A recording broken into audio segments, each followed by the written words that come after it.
Hello and welcome to this unboxing of the TP-Link Tapo C100 home security Wi-Fi camera.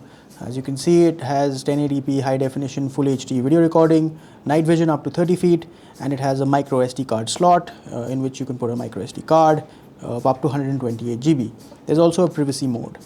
What else do we have? So high definition video in privacy mode, two-way audio, advanced night view, sound and light alarm, it says easy setup, save storage, live view, and you can share videos. So let's go ahead and open this up.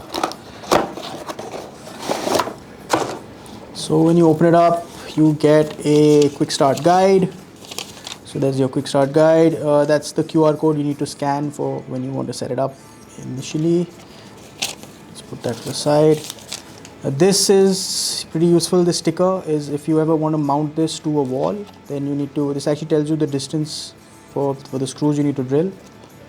And that's the camera itself. Just open it up, show it to you.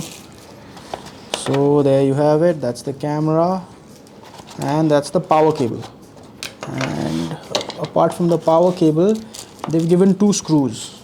So if you ever need to mount this, you have two screws which you can use. So there you have it, folks. That's what you get in the box of the TP-Link Tapo C100 home security Wi-Fi camera. We hope you found this video useful. We'll see you in the next one. Goodbye.